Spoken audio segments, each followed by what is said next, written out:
Hey, how's it going? I wanted to share a running commentary on Alone Season 2, Episode 2. Come on, let's get started. Might as well go for a walk and do it. I want to start off by saying, still bummed about Desmond. I wish he was still on the show. So much more that we could learn from him. Now I want to talk about Mary Kate. Boy, when she chopped her hand, I winced, I cringed, I just felt that all the way through my body. I hope she's all right. I hope they let us know next episode too. Really like what Randy is doing with his trap and his snare, using the Paiute deadfall and the figure 4. Those are brilliant because they don't require you to be there in order to catch an animal. You got so many other things to do out there. You can't just be sitting in a tree stand waiting to take something out so you can eat. So yeah, that's the way to do it. Set up lots of snares, lots of traps, and hope for the best. Man, when Randy's metal match or ferro rod rolled into the fire, holy moly, that was huge. That was like a major loss right there. Now he's going to have to resort to friction fire, and in that environment, very difficult. Pretty sure Randy can do it though. Not sure what I would have done with Justin's duck. He made a decision not to eat it, and he knows more about it than I do. But if I came upon a duck that was dead and it didn't smell bad, there wasn't anything obviously wrong with it, I think I'd just go ahead and boil it really well and then cook it over the fire some more and eat it. I really felt for Dave when he went to all that trouble to set out his fishing lines only to catch seaweed. I actually ate that seaweed. I thought it tasted all right. It was really leathery, but I liked the texture. But Dave was hoping for fish, and he didn't get it.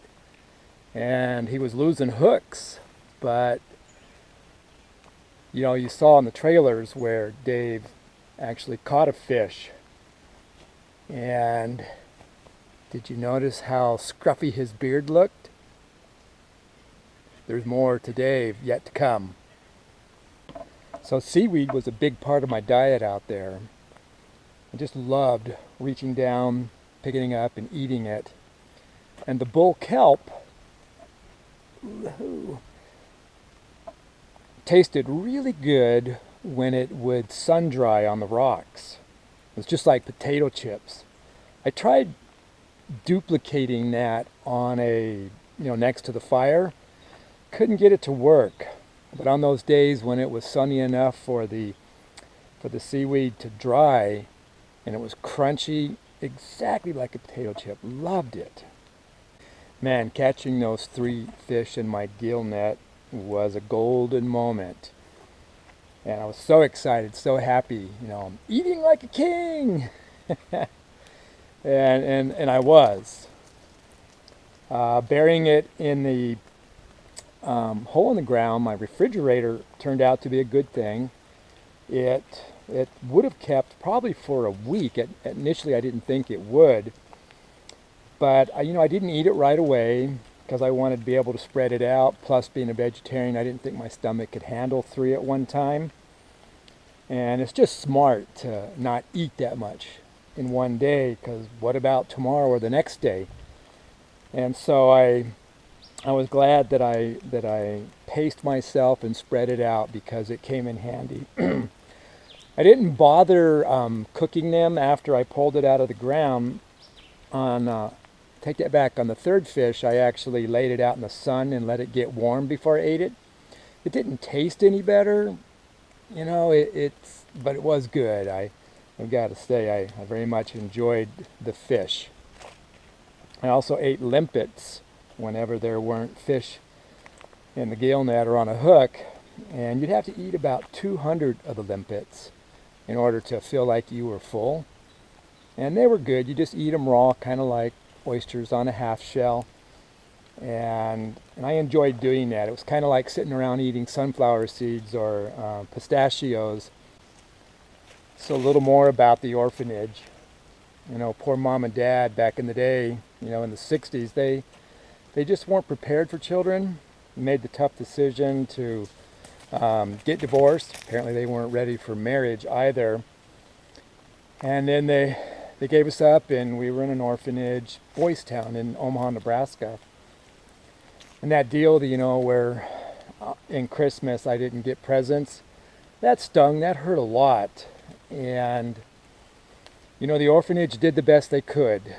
And I got kicked out, ended up living with my dad's sister and her husband. They had a boy my age and a girl older than me by 1 year. And we got along really, really good. And it was the first time I felt loved, or could remember feeling loved and appreciated. And they were Christians, and so I associated feeling loved and appreciated with Christianity. And, you know, later on I chose to become a Christian myself because I wanted my children to have that kind of a family. And it's been a good ride ever since. I also mentioned my daughter passing, and the editors just kind of threw that in there almost glibly. But that was a powerful thing. She was 10 years old, climbing up in her closet and fell out and landed in a way that she died instantly. And, you know, that's something that's just shocking and devastating, and you need coping skills to live with that. And for me, it was believing that Jesus is in control, and he allowed my daughter to pass at that time and in that way for reasons that make sense to him. I believe I'll see her again when Jesus returns and restores the new earth. In the meantime, though, it just hurts a lot. There's just so many times and places and songs and events and memories that just really hurt a lot. And, you know, living with that is a survival skill that so many people need, because there's plenty of people out there losing loved ones in untimely ways. And that seems to hurt more than when someone just gets old and dies. That's painful too, of course.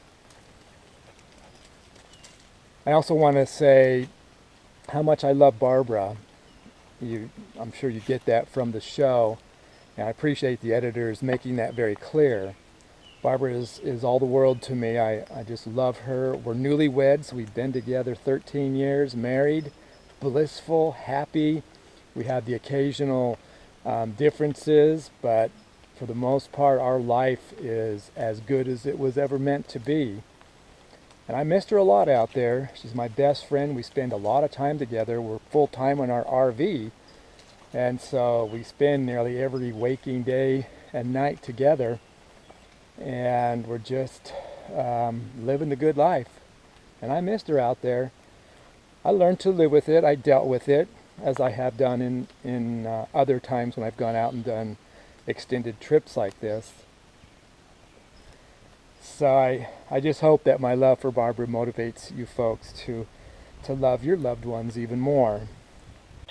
All right, here's my impressionation of Larry. Okay, I'll never get it as good as he's got it, but this is my my version of it. This stupid, this crazy, ridiculous. Oh man, this is so steep. Oh man, get out of my way. Oh man, this is just ridiculous. Oh man. Oh, beep beep beep beep beep beep. Oh shoot, stop. Ah. Okay.